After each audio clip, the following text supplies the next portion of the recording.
My name is Average Joe, and I'm a proud geek with expertise in movies, superheroes, and animation. And my name is Dr. What, and I'm a total nerd, but you wouldn't know it if you met me. My expertise is in mathematics, history, of course medicine, and all things nerddom. Our mission is to bring nerd culture to the masses by putting it all under the microscope. Welcome to the Bat Jar Podcast.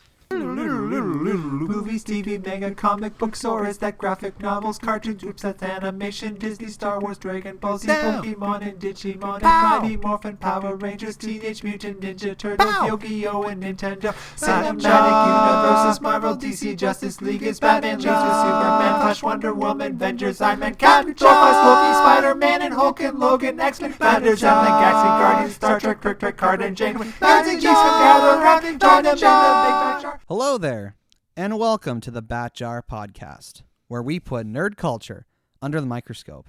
We're recording from my hometown today, and a year ago I would have been recording this episode with my brother King Boo, who has now moved away to another part of Canada. So it's kind of fitting that I have Danhattan with me today. So welcome back to the show, Danhattan. Thank you very much. It's kind of fun. Every time we've done the show up until now, it's been at your house in the city where you live. But now we're back in the home that we grew up in. You have a hat on, as is natural for Danhattan. I think it's just like become a part of me now.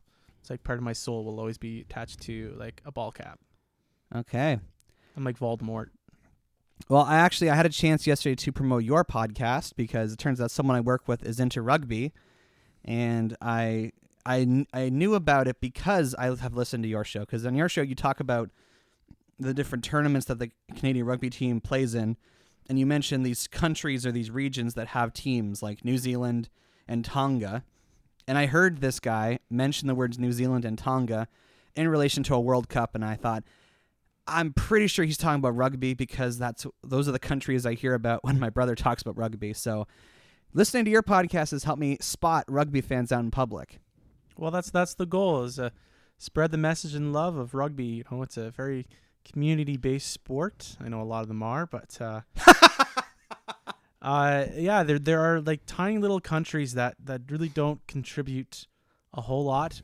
Tonga is actually one of its largest production and exports is rugby players in terms of net profit that comes back to the country. So it's actually very interesting.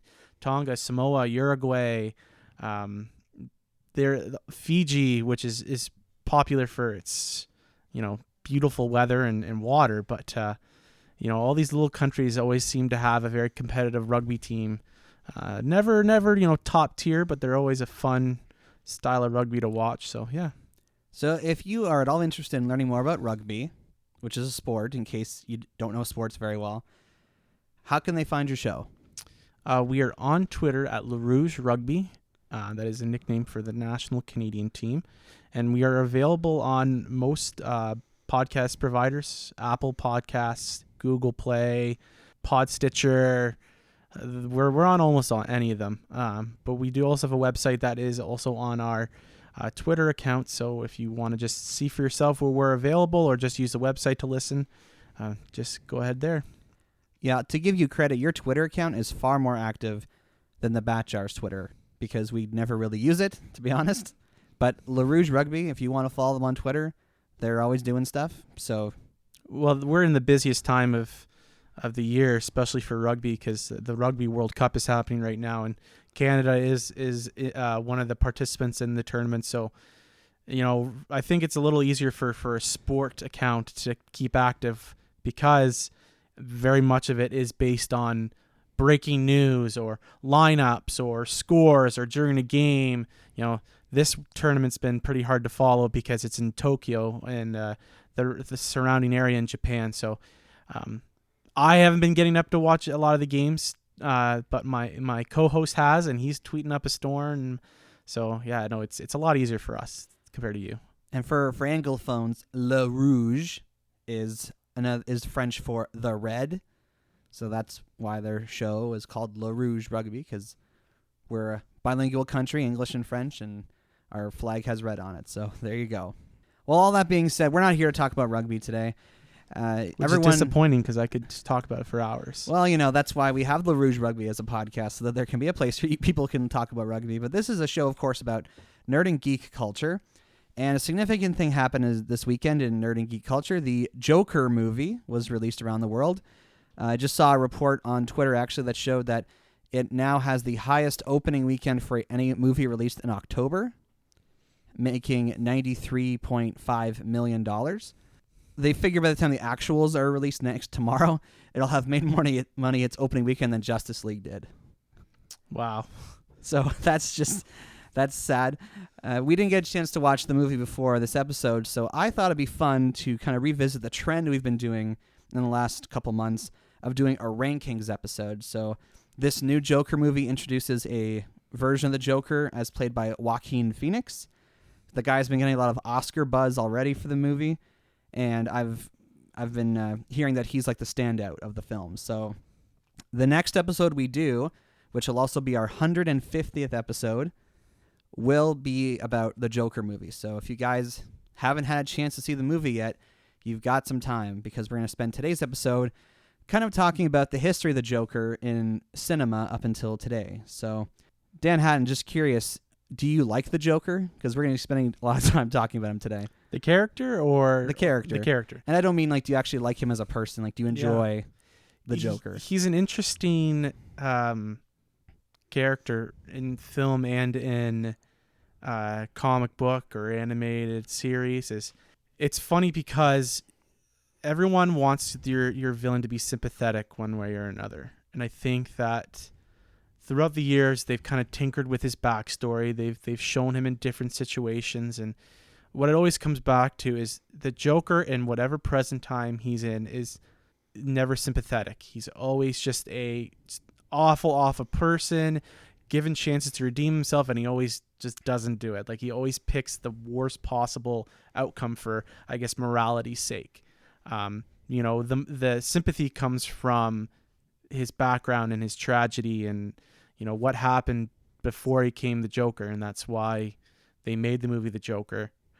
So he is definitely a very interesting character. It's definitely a interesting character to look at when you're talking about mental health, because so much of what, and again, it will be very interesting to see how they play it out in the film, about how unchecked people who have just a mental instability can really go down dark paths. And he is the worst case scenario, exaggerated what could happen to someone. And also just, he's an interesting character because he's not physically intimidating. He's not Bane. He's not, Doomsday. He's not Doomsday. He's not the Abomination from Marvel. He is not a strong, if every combat between Joker and Batman was Joker trying to just run up and beat up Batman, he would lose every single battle. What is really interesting about the Joker is he's just so smart in how he carries out his plans. For a guy who lives for chaos and lives for, that spontaneity of, let's see what happens if I do this. Everything always seems to be well thought out or not well thought out, and he's just really lucky. So it's always interesting to see those, the greatest detective versus just an agent of chaos. I'm glad you brought up mental health, because I think the way the Joker has been portrayed in film, and we're talking about movies today, so we'll focus on film.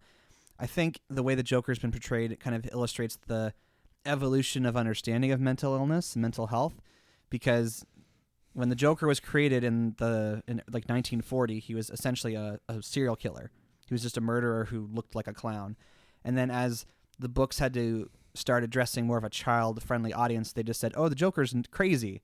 He's just, his actions don't make any sense, and he doesn't have to have any logic behind his decision-making. He just laughs at everything, and he doesn't, he's not trying to make money, or he's not trying to avenge some wrong. He's just crazy.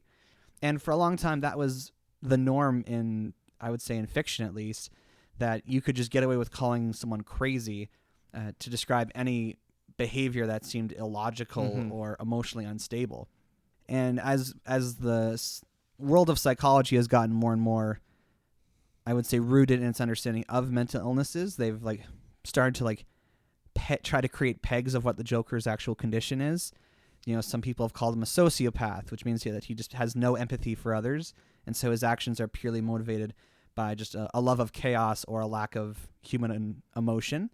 Some people have said he's schizophrenic. Some people have said that he has like a very advanced version of Asperger's, and again has like no concept of like the ability to connect to other people. And some people like have even gone as far to call him a nihilist, like somebody who actually like loves death and finds no joy in like life itself. I think that's what's such an interesting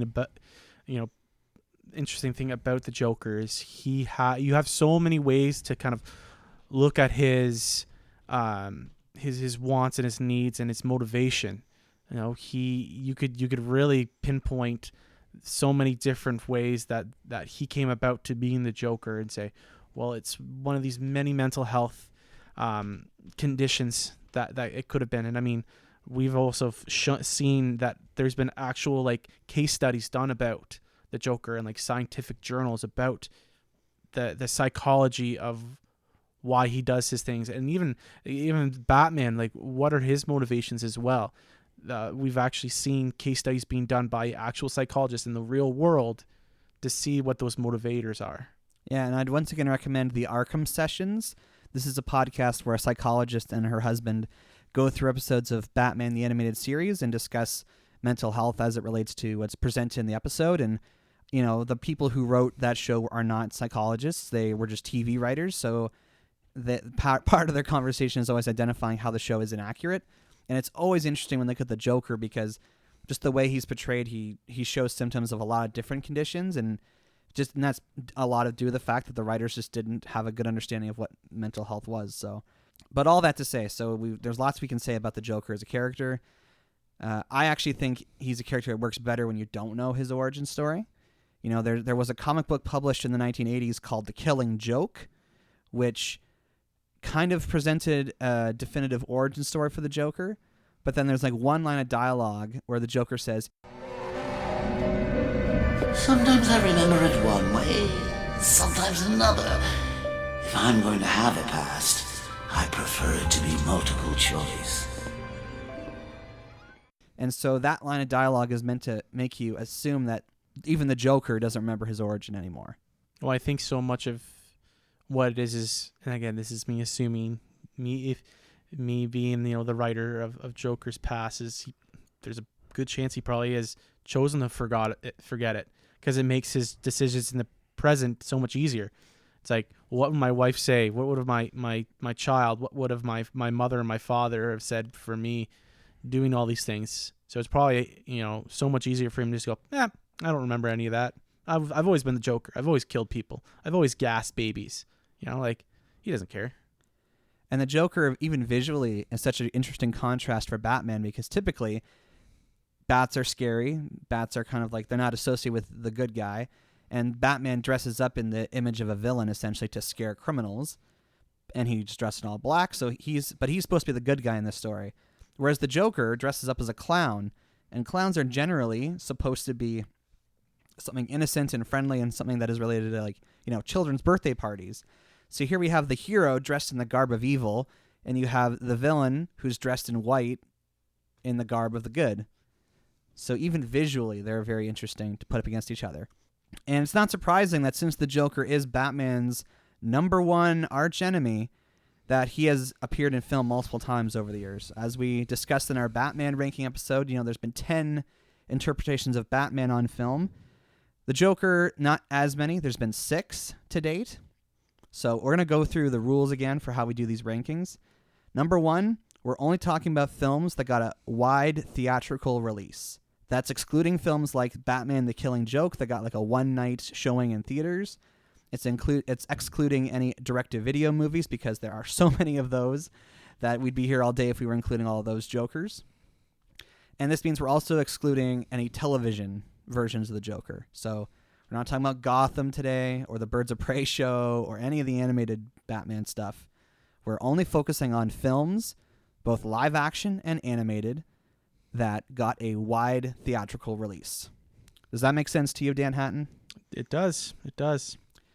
And to remind you of how we do rankings on this show, we basically individually ranked the different Jokers from first to worst, and then we averaged out the scores to define the definitive ranking for the podcast. And I think this is the most scientific search we've done so far because we actually have 5 different people's opinions feeding into this. We have myself, Danhattan, Ben the Movie Buff, Dr. What, and then I asked a friend in Vancouver to send me his rankings as well. So there's actually 5 people's rankings that are feeding into this system. So there are 6 Jokers. So that means if everyone ranked them the worst, they would be having 30 points. So the absolute worst score that a Joker can get is 30 points. And the absolute best score a Joker can get is 5 points, which would mean that all of us ranked him number 1. So with all that explanation out of the way, we're going to start actually going through the ranking now. Are you ready, Danhattan? Yes. Should we just start maniacally laughing to get into the spirit of things? You can laugh. You got a good Joker laugh. You know, it feels good to laugh. So I have the list in front of me. I have the rankings. Remembering that because 5 people ranked the Jokers, the worst score you could get if you ranked them in last place is 30 points. So coming in 6th place with 26 points, which if you do the math means that basically almost everyone ranked him near the bottom, we have Jared Leto, who played the Joker in 2016's Suicide Squad. Can I go, man? What's going on, man? This is crazy. Blah, blah, blah, blah, blah, blah, blah, blah, blah. All of that chit-chat's gonna get you hurt. Oh, my God.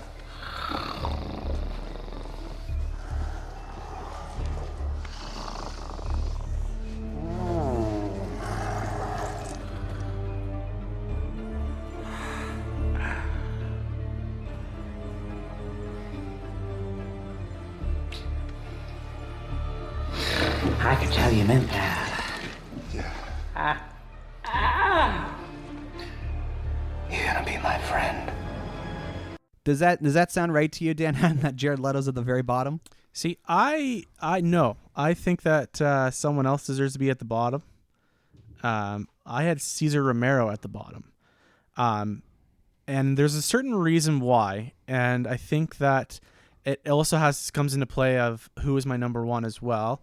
But for me, Cesar Romero was a good Joker. I think we gotta wait. We can't talk about Cesar Romero till it's Cesar. This is Jared Leto's time in the spotlight. Okay, so then Jared Leto, I don't think that he did a certainly bad job at all. I think a lot of people's problems was how he looked. I think that it really made him a very off-putting Joker because of the design they went with him and how they went for the gangster, the current gangster look, which really it was a very off-putting style.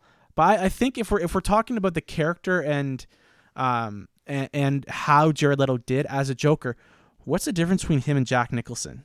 Their stories and the way they kind of play them is they're both that kind of this gangster Joker that wants to kind of just rule Gotham, and it's hard because then you make that comparison is there's not as much runtime for us to flesh out that Joker. So he's already been established as the Joker, as in the bad guy. So we don't get to see some of that character development that Jack Nicholson got. So personally, I don't think that he deserves to be at the bottom. I think that he was kind of given a tough look to pull off, and I still think he did a pretty good job. See, for me, Jared Leto was underwhelming because there was so much hype about his version of the Joker. From the moment that first image of him was released with like his hands on his head and all the tattoos and everything and the grill teeth, like everyone went nuts on the internet saying like, oh my gosh, like what is happening? What does this mean? And then there were all these rumors that kept coming out from the set saying that he was like sending care packages to the different members of the cast. He was like mailing boxes of bullets to Will Smith, and he was sending condoms to Margot Robbie, and he was sending like dead rats to another one of the cast members. And so you start hearing all this stuff and you're like, what is Jared Leto doing? Like, you know, he's been known for doing his like method acting where he really kind of gets into the role. And then you hear about how he was like in character on set. And I don't know about you, Dan. Whenever I hear that kind of stuff, I'm like, okay, like this guy is getting really deep into the part. It's probably going to be amazing when I finally see it. And when I finally saw Suicide Squad, first of all, he's barely in the movie. Yeah. So maybe there's a lot of great stuff with him that got cut.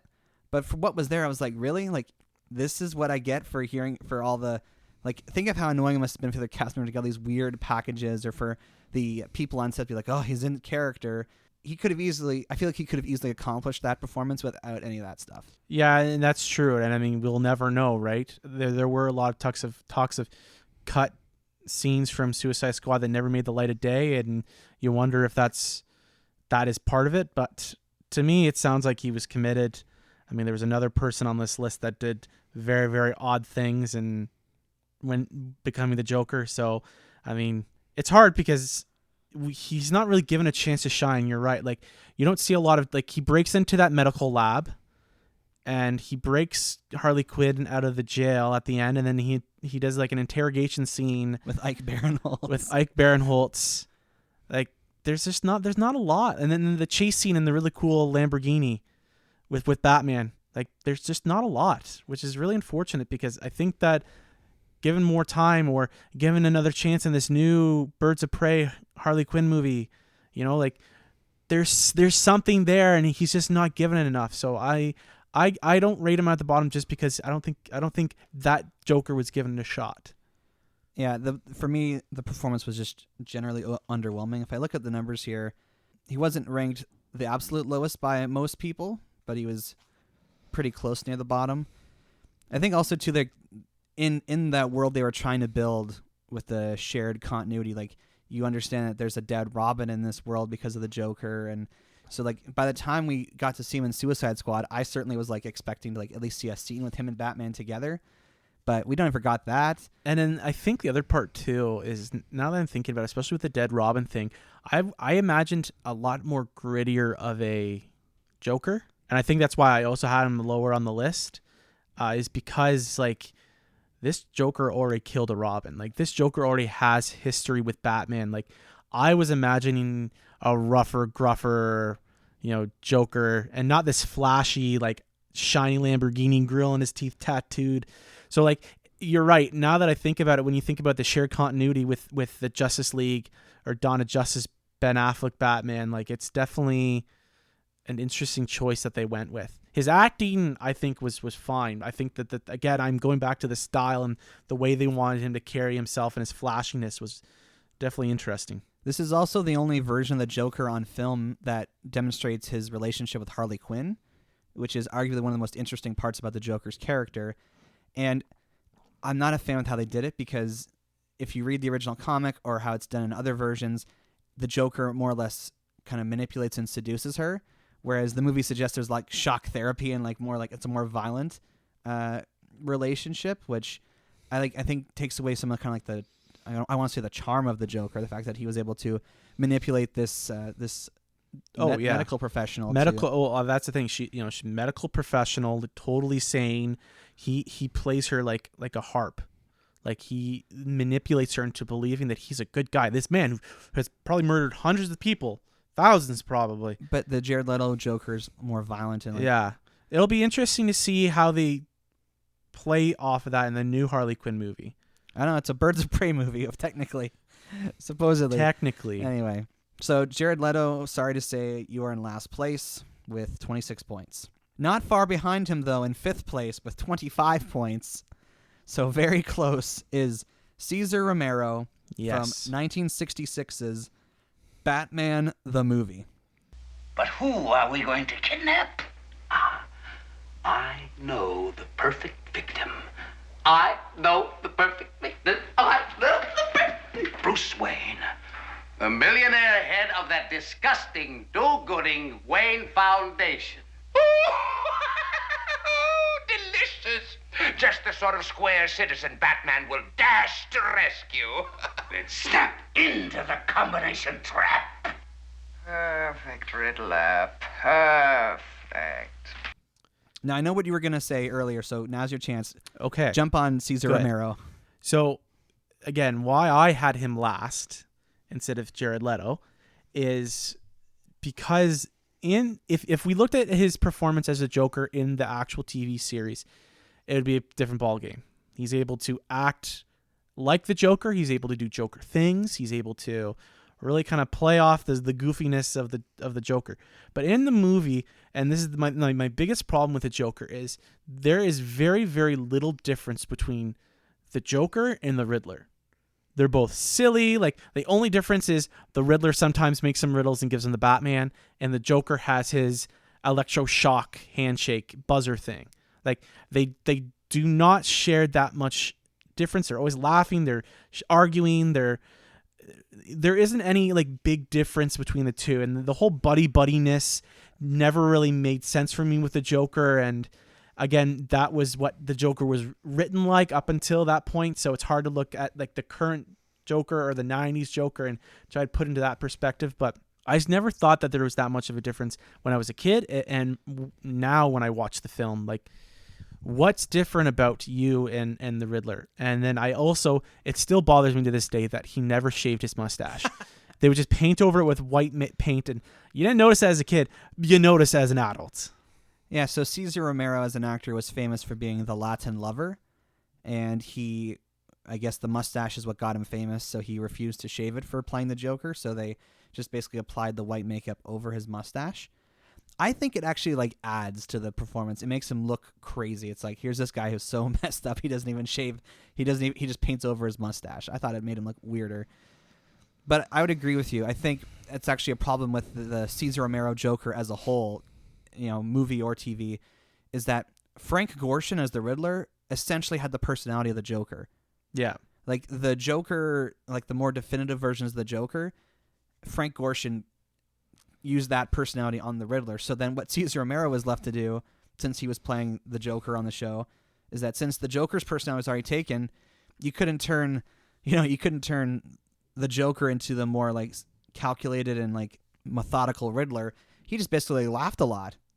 Yeah. But I think that's why I actually ranked him. I think I ranked him number 3, actually, to be honest, of all the Jokers, because I think for that time, he was, again, how the Joker was portrayed in the comics was just like this cackling, like, I know we're not supposed to like say like crazy person, but just this mentally kind of like unhinged person who just, his actions make little to no sense.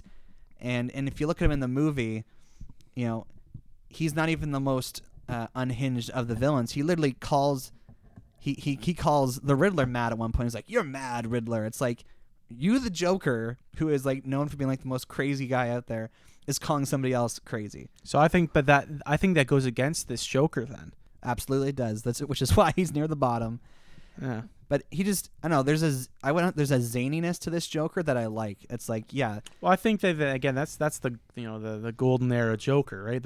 It's such a stark contrast. Like in the movie and in the TV series, he wasn't trying to kill people. He was just trying to rob banks, get diamonds, and get rich. That was that Joker's MO. And causing shenanigans. That's a fun Joker that you want to see what he's going to do every episode, or you want to see what the Joker was up to in that movie. It's a stark contrast to like Heath Ledger's Joker or Jack Nicholson's Joker, want to just gas an entire city and make them all go crazy.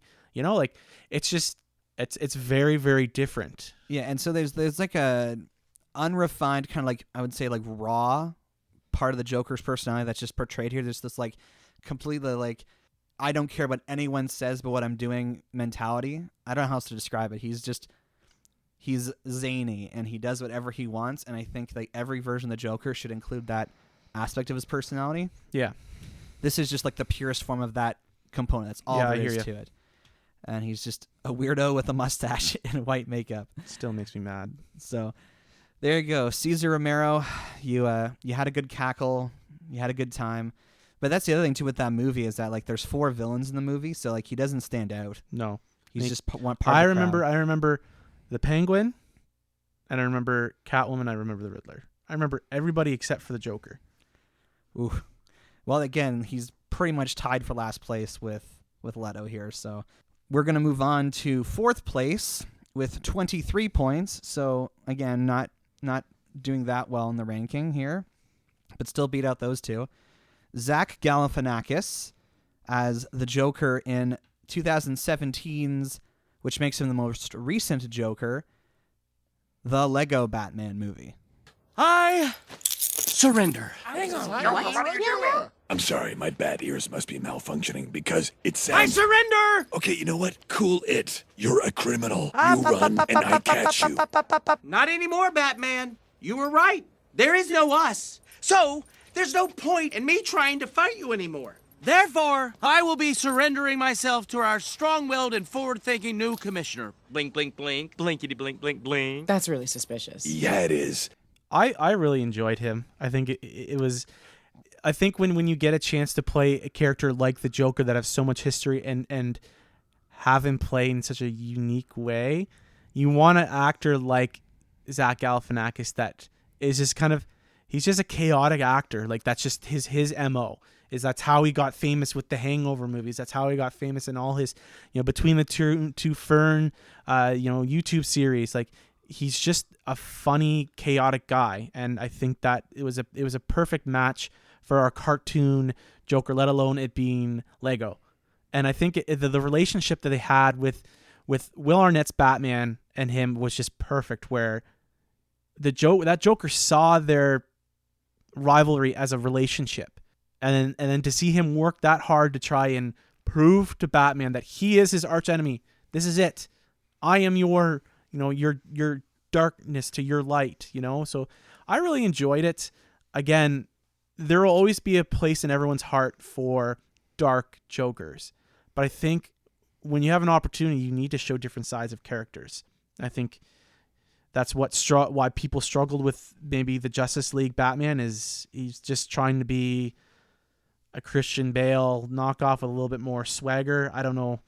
That's I wasn't part of that episode, so I never really got to give my 2 cents about that. But so I think when you have an opportunity, you got to take it and you got to run with it. And I think Zach Galifianakis did a good job being that Joker. Again, that I didn't rank him any higher just because of that fact that this is a very different Joker and he did a really good job, but it's not my perfect description. So that's why I didn't put him any higher, but I think where he is good. Yeah, I mean, Zach Galifianakis for me, he just sort of like, I don't know, I forget it's Zach Galifianakis, if that makes sense. I wasn't super impressed with his voice. Like I liked this version of the character, but in terms of like the voice he chose to give and his performance, I was like, it wasn't my favorite part of that movie, if you will. Right. I really enjoy that version of Batman and Alfred actually, or even that version of Barbara Gordon actually. But this version of Joker, in terms of like his actual performance, didn't stand out for me very much. But I like what you said with the relationship. The part of what makes Joker such an interesting villain for Batman is that they are so like the relationship is so antagonistic. And what's interesting, again, going back to the Killing Joke comic book, Batman at one point says, "How can two people know so little about each other and hate each other so much?" To say that like actually Batman knows nothing about the Joker's past, and the Joker knows nothing about him really being Bruce Wayne, and yet they have such a complicated, antagonistic relationship with one another. And they know each other's habits, each other's, how's Batman going to react to this? Okay, so I got to do that. Like, they know their, like, mannerisms, and they know everything about other than their personal lives.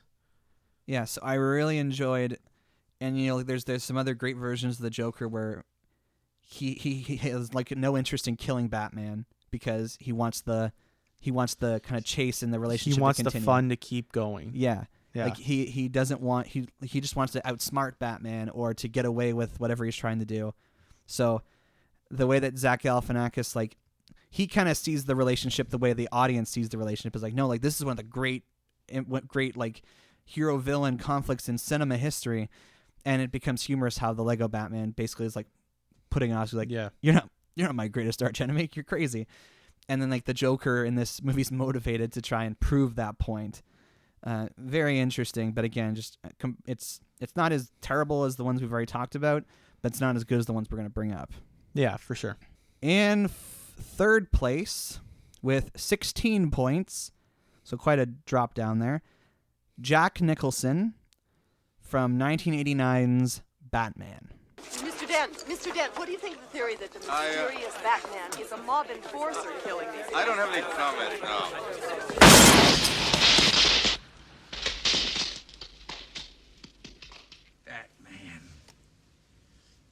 Batman. Can somebody tell me what kind of a world we live in where a man dressed up as a bat gets all of my press? This town needs an enema. I think my biggest thing about Jack Nicholson's Joker is there could have been could have been so much higher up on the list if the way the Joker was written was different. I mean, in this film, he's just a gangster who, falls in a pit of acid or chemicals, whatever you want to say. I guess acid would just burn to death. And then he becomes the Joker, and that's really his backstory. That's what the Joker is. And that's not the strongest point about the Joker. The strongest point about the Joker is it's Jack Nicholson as the Joker. It's just fun. He's crazy. He's got a little bit of like charisma to him. He really plays up. There's just so many certain styles and mannerisms that other Jokers don't have. I mean, like, this Joker is able to have a parade in downtown Gotham. He's selling products to the people. Like, he's winning parts of the city over. I mean, the Jokers and the rest of the list don't have that going for them. And I think that's such a cool way to have the Joker. He is playing this city right into his hands. He's this mastermind that's creating his dastardly plan to rule everything. And and he's still evil. I mean, he killed his mob boss, like, cold-blooded, just shot him a bunch. Granted, that mob boss wanted to kill him because he was too much of an upstart. And I think he was dating his daughter, and he didn't like that either. I think that was supposed to be his girlfriend, like the mob boss's girlfriend. Okay. Well, either way, I don't understand why. Well, I don't understand why you want to kill him, but I understand why you'd be pissed. So I think it's such an interesting Joker. Is like, he's not the master, of chaos that other Jokers are. He's just this manipulative, very smart Joker. And again, he's got the benefit of no one really knew who he was. He was just a clown selling products. Like, that's how they decided to introduce him. And it's just a really cool way to approach the Joker. But the reason why he's not my number 2 and number 1 is because of the fact that he could have had a better story. He could have been, introduced a little bit differently instead of just being a gangster that has his life ruined. I don't like this Joker, to be honest. To me, he just feels like he's just Jack Nicholson. Like, I don't feel like Jack Nicholson is acting. It's like the opposite of Zach Galifianakis. But with that Lego Joker, I forgot it was Zach Galifianakis playing him. With this one, it's like, this is just Jack Nicholson doing every other Jack Nicholson role.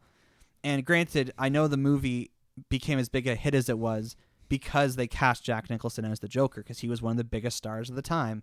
And I will be forever grateful for him for coming along and doing that.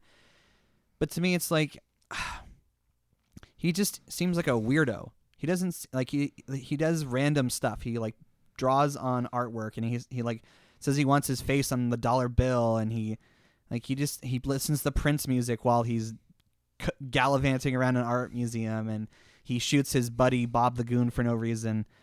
To me, it just, I don't know, it seems less Joker-y. I think that this Joker has one thing that a lot of other Jokers don't have, or they do, but they approach it in a different way, and it's that narcissism. It's like he sees himself as, like, just better than everyone else. And I don't think that's necessarily a bad thing. I think that's one of his defining qualities. And I think you're right. I think that this is Jack Nicholson playing the Joker. But think about early 90s, I don't think of anyone else that I would have wanted to play him. They wanted Robin Williams to do it. Okay, that would have been interesting. Or Willem Dafoe. Willem Dafoe, yeah. I mean, he ended up playing the Green Goblin anyway, so I mean, it all comes out in the wash, right? Yeah, that is an interesting point, because you're right. When I think about it, it's just Jack Nicholson playing the Joker. But sometimes it happens and it's really bad, like Ben Affleck playing Batman, but he's just Ben Affleck as Batman. I don't think he's Bruce Wayne as Batman. He is Ben Affleck if Ben Affleck was Batman. Which, I mean, hey, Ben, listen, if you're listening, if you want to start being Batman, you've got the money for it. Do it. making the Joker the killer of Batman's parents, I thought was completely unnecessary, and it takes away some of the tragedy of Batman's story. I think it's so cool when the killer of Bruce's parents is this unknown guy who got away. Like, Batman pursuing the Joker in that movie is more about revenge than justice. When they finally get to the bell tower and he's like, you made me, I made you first, or whatever. I think that you could make a good story about the Joker being Batman's killer. I think that Batman movie just didn't do it justice. Is that fair? Sure. We don't have to have that conversation now, but maybe that's a conversation for another day. All that to say, I think with Jack Nicholson's Joker, it just doesn't sit well with me. Like, I get it. I see what you're saying with the narcissism, and he certainly looks like the Joker, and he does some jokery things. But yeah, he just doesn't leave as much of an impression with me. So there we go. I'm sure for a lot of people we're triggered. They're triggered now because they probably really like Jack Nicholson's Joker. But we're moving into the final two now, and our runner-up in second place with 10 points. And if you do the math, that means every single person put him as number 2. Which means that whoever is announced as number 1 will have a score reflective of that as well. So in second place with 10 points, we have Mark Hamill from 1993's Batman Mask of the Phantasm. Wrong. It ain't the Bat. Nope. I've seen the guy. He looks more like the ghost of Christmas future. Nowhere near as cute as Batboy. You're saying it's someone else? Yeah. Someone who wouldn't mind seeing our old pals out of the way. Maybe go sob. Me too. That's when I thought about you, Arturo. An important, upstanding guy like you could find it awkward if certain secrets were revealed about his past. So this was a hard one for me. This morning when I was talking to Average Joe about it, I originally had Mark Hamill number 1, but I had to change that answer and put him at number 2. So this is reflective of what I decided, and I think what it comes down to is, to me, Mark Hamill is the quintessential Joker. I know he's only voice acting, but his Joker to me has always been the best Joker because he just oozes everything that I see when I'm reading a comic or watching something. He has the elements of chaos that are great about the Joker. He has zero empathy for anything. He has those. I think the one thing that I really like about this Joker, and especially Mask of Phantasm, because his plans are being ruined by not one vigilante but 2, is those bouts of anger. When Mark Hamill is angry as a Joker, it's a reminder that he can be a scary dude, even though he's in a cartoon. He is a volatile being. Well, watch the use of that C word. We don't like using the word cartoon to describe. Sorry, animated. Thank you. So it was a very tough decision. But what it came down to is, as much as I love Mark Hamill's Joker, he wasn't really the main focus in this film. The film really, I think, its main focus was the relationship between the Phantasm character and Batman. And so I think because of that, even though the Joker in this did play a big role, and I think that Mark Hamill, again, knocked it out of the park, I'm letting my bias of the animated series take over. And so I had to leave him at second place just for that reason, because I think that while he did an amazing job, this isn't the best Joker that Mark Hamill has ever given. I mean, there's so many. The animated series, when he did the voice acting in the Arkham video games, that Joker is a haunting, scary, gonna mess you up Joker. Yeah, it's just beautiful. It's as if I don't even have to say anything, because basically everything you just said I agree with 110%. I personally think the best Mark Hamill Joker performance is in the Batman Beyond Return of the Joker movie. Oh, yeah. But since that's direct-to-video, we can't talk about it here. So certainly if we're just talking about Mask of the Phantasm, I actually just rewatched this on Thursday night with Dr. What, because he hadn't seen it before. And one of the things that struck me about the Joker in the movie was, again, at one point a mobster offers him money to kill Batman. He's like, what do I look like? Pest control? Emphasizing the fact that Batman is of such interest to the Joker that even when he's offered millions of dollars, he's like, I don't want to try and kill him. I want to continue the adventure here. Well, I think one of the things is Joker does not want this to end. The only way he wants it to end is by Batman snapping. That's always been the Joker's main goal. Is he wants Batman to either turn evil by killing him, or he wants Batman to just snap and have like a mental breakdown. That's the only way Joker sees a success, where he has defeated the Batman. I mean, we see that in, the Frank Miller graphic novels, like The Dark Knight Returns and The Dark Knight Returns and The Dark Knight Rises. Yeah, I think you mean The Dark Knight Strikes Again. Whatever. Something I like about this version of the Joker that I dislike about the Jack Nicholson version is that they found an interesting way to include the Joker in Batman's origin without going through all the forced connection that the Tim Burton version did. And so the Mask of the Phantasm, Joker's not in the movie very much, but they use the screen time very well to cleverly kind of insert him into Batman's origin story, while also just making him every bit an excellent character as he was in the animated series. So if you've been following along, you've kind of figured it out who the number one Joker is, and perhaps you kind of figured it out from the moment we started this conversation. But let's just go through the ranking one last time before we reveal number one. We have in 6th place, 26 points, Jared Leto. 5th place, 25 points, Cesar Romero. 4th place, Zach Galifianakis, 23 points. 2nd place, Jack Nicholson, 16 points. 2nd place, Mark Hamill with 10 points. And in 1st place with 5 points, ranked number one by everyone involved, which has never happened on the show before. But with only 5 points, we have Heath Ledger as the Joker in 2008's The Dark Knight. So you think Batman's made Gotham a better place? Look at me. Look at me! You see, this is how crazy Batman's made Gotham. You want order in Gotham. Batman must take off his mask and turn himself in. Oh, and every day he doesn't, people will die. Starting tonight. I'm a man of my word. And I think what really made this decision for me is it's not the Oscar. It's not, the tragic death of Heath Ledger. I think what it comes down to is he's just such a different... I think that all the other Jokers have a similarity. I mean, even just in the style of how he looks. Like, in this movie, he's grungy looking. It looks like his makeup is half-arsed. It looks like, he's homeless. Like, one of the things about the Joker and all these other films is he always has a style. His suits are bright. His hair's always greased back. His makeup's always done, whether it's permanent or not.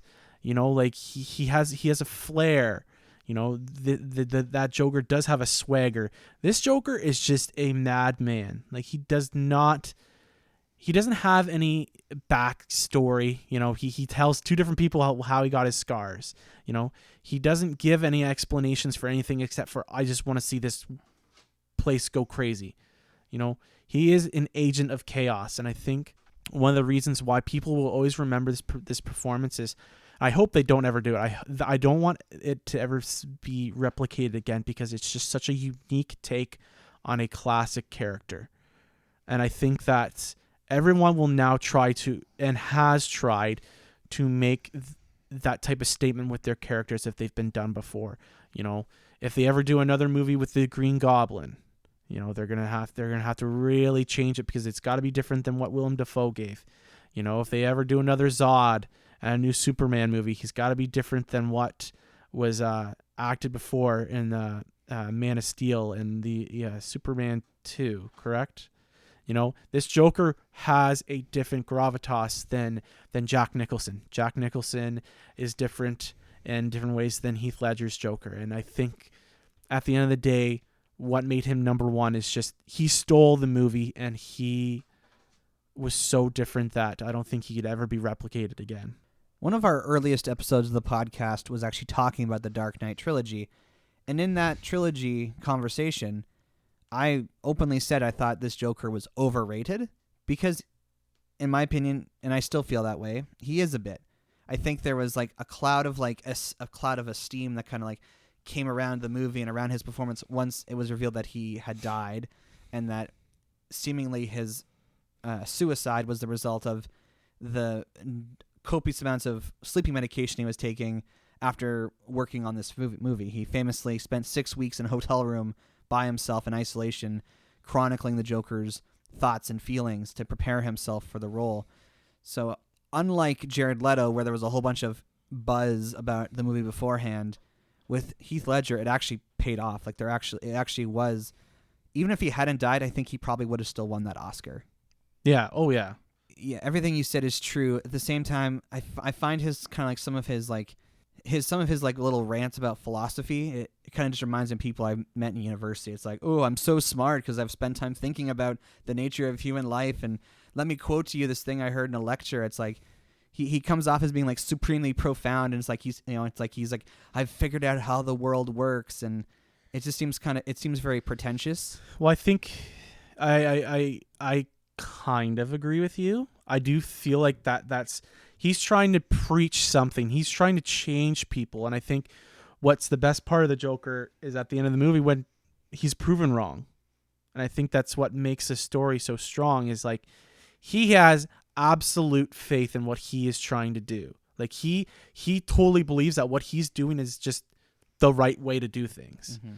And I think that's perhaps it could have been written a little bit more fluent instead of just like, I'm going to talk about how I feel. Like there could have been a way that they could have made it more natural. But I think that it still just lends to where with the mind space of this Joker is just different. He's not trying to, I don't even think that this Joker's goal was to try and kill Batman.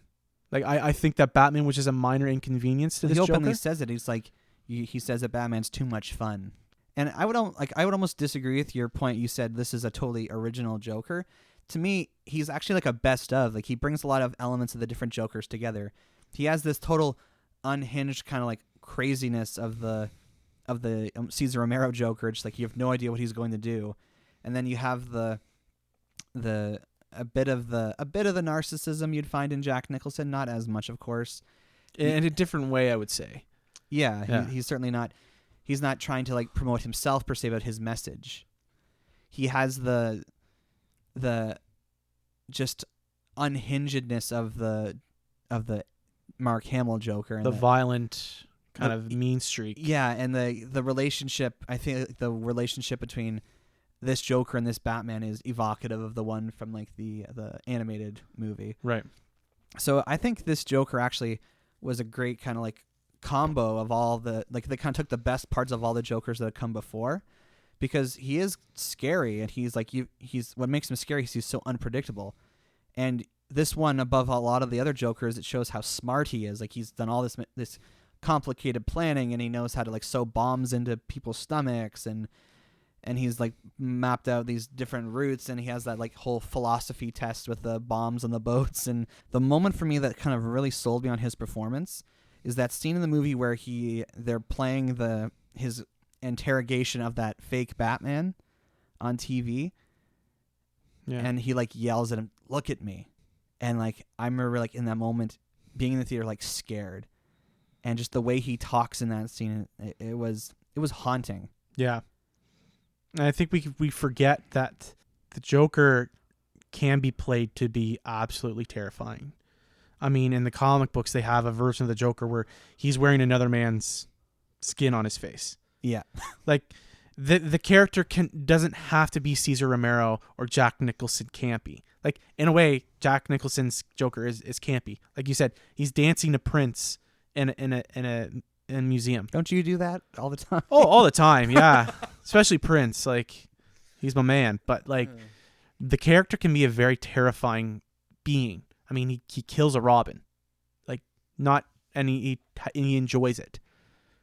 You know, this character can be a scary visage, and I think that they did it very, very well in this film. Yeah, and with him still being goofy in certain times, like, you know, yeah, like when trying to dance with Katie Holmes' character. Oh no, I guess it'd be Maggie Gyllenhaal's character. Or like he's sticking his head out the window while they're driving the car. Yeah, like a dog. Yeah, like he certainly has his moments, absolutely, and like there's a reason why so many people like his Joker. But to all of you, like, oh, I like him because he's so different from all the other Jokers. It's like, okay, like check yourself. He actually is very skillfully putting all the other Jokers together into, an Oscar-worthy performance, and all the kind of like, in like the embedding him with this like philosophy degree and his. I would say he's the most nihilistic Joker for sure. Like he openly says like he's just trying to watch the world burn. That's Alfred. That's Alfred who says that, but yeah. But if you ask that Joker, do you want to watch the world burn? He would probably say yes. Yeah. Well, he burns millions and millions of dollars. That's he true. Doesn't care. He doesn't care about anything. He just wants to see the place just turn to chaos. Which further emphasizes the point I made at the beginning of this conversation is like the Joker can work excellently as a villain when you actually don't know where he comes from. This Joker fully kind of buys into if having a multiple choice past. Like we never really actually understand where he comes from or how he gets to where he is, and I think that he's all the more mysterious for that. I think it makes him even more scarier. Because if you give him a backstory like in The Killing Joke or the Batman, where we see, okay, well, he was wronged, he was attempted to be murdered, so he's gonna run the town the way he sees it. It makes him not more approachable, but you understand things. With this Joker, you don't understand where any of this came from. You just don't get it. Like he just popped out of nowhere and decided to just go on this crazy killing spree.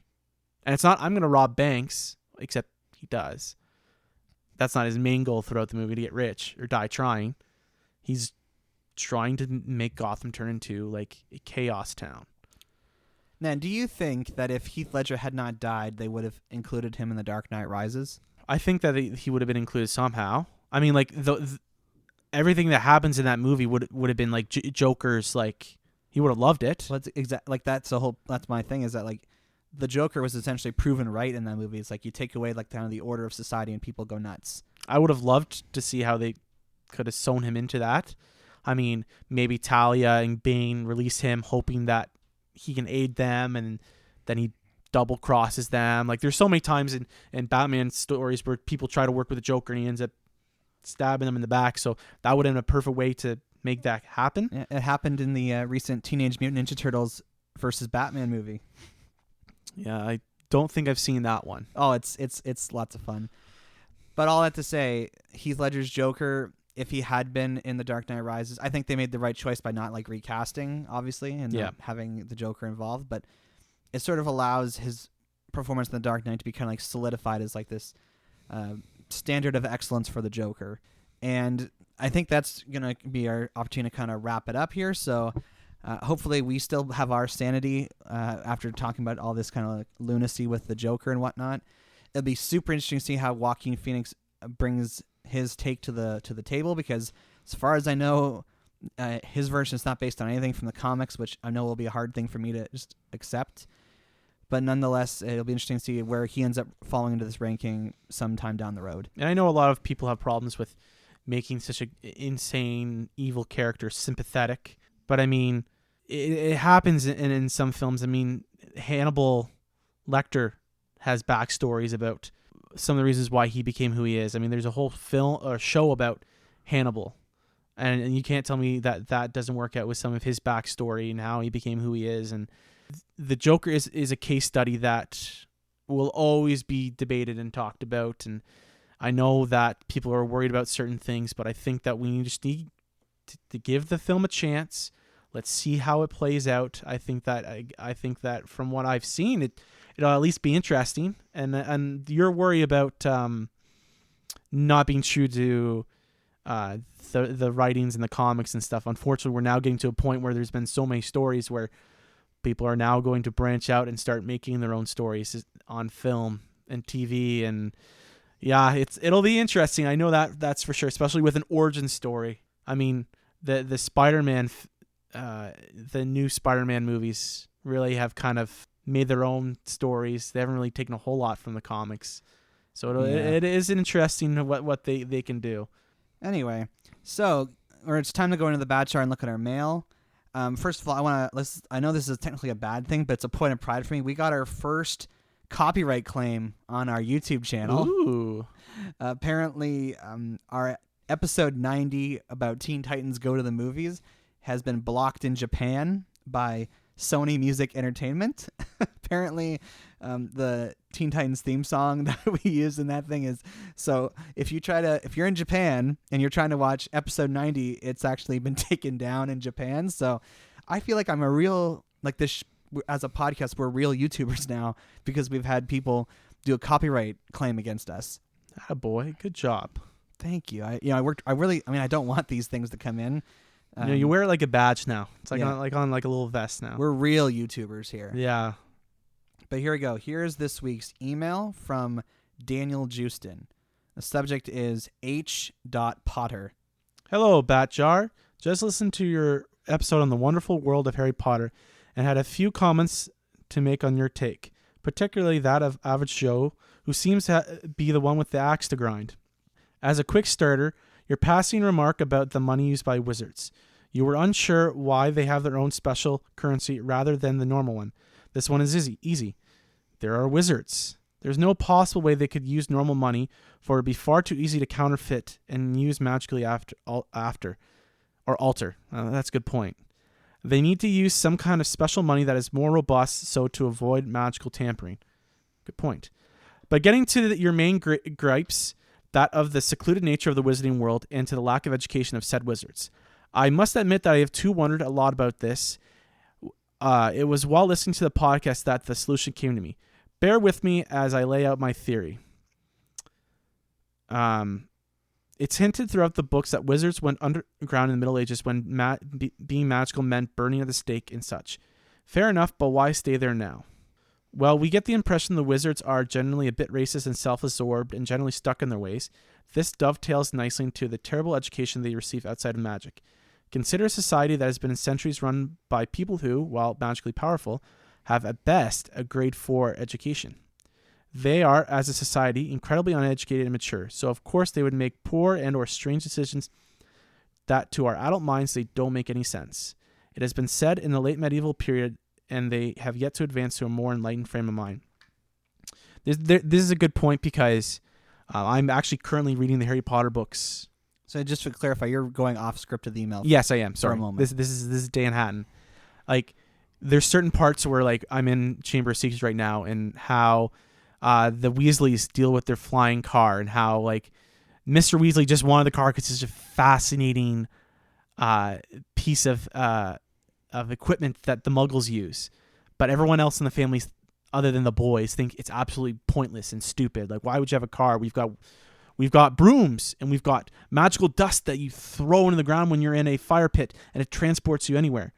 So they do have a different like viewpoint of the Muggle world and how it's not needed. But anyways, I continue. I digress.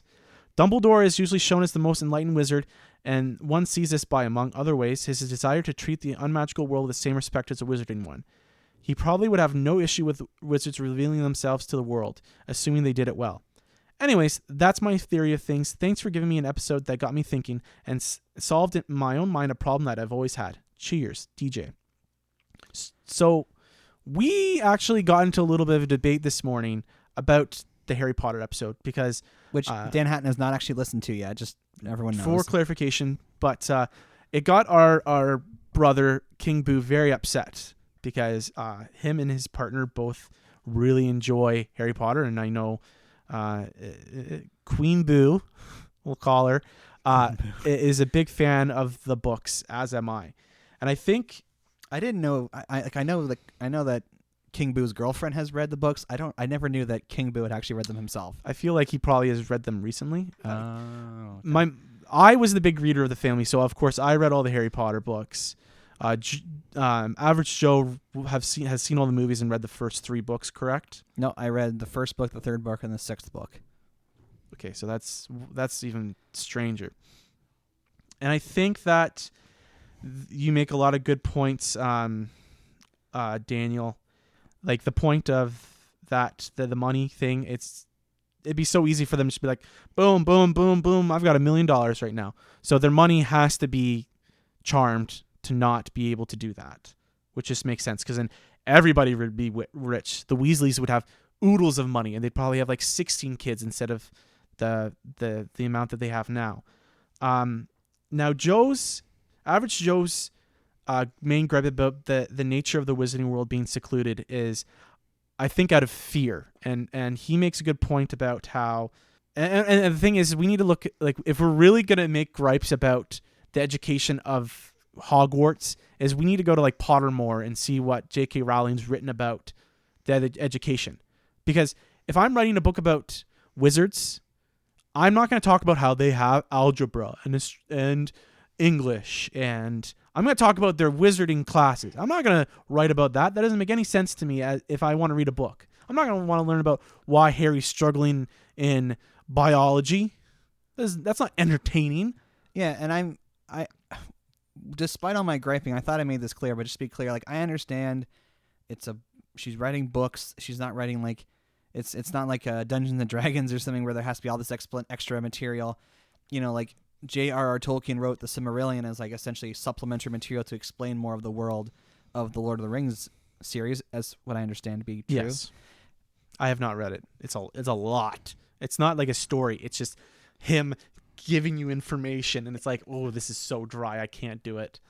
But all that to say, I would say I like his point here about the kind of immaturity of the adults in the Wizarding World. The fact that there's this fear mentality that is essentially childlike, and so you have essentially centuries of society that's been formed. It just compounds, right? Like they're just so afraid that they see what the Muggle world is doing itself. They're seeing the wars. They're seeing, the pollution of the world. Like, imagine if, like, Donald Trump had magic. Imagine if he had the abilities of Harry Potter. That would be a horrifying world we would live in. So I understand why wizards would be terrified to want to give out their secrets. Because the way they see it is the Wizarding World is as perfect as it can get. And if you introduce the entire world of Muggles into the Wizarding World, then it would just be chaos. It's very isolationist of you, but it's okay. Hey, man. All I have to say, magic. all I have to say, I understand that no fictional world is perfect, and that when you're writing, you're just trying to write a story. You're not trying to like create a rule book for an entire planet.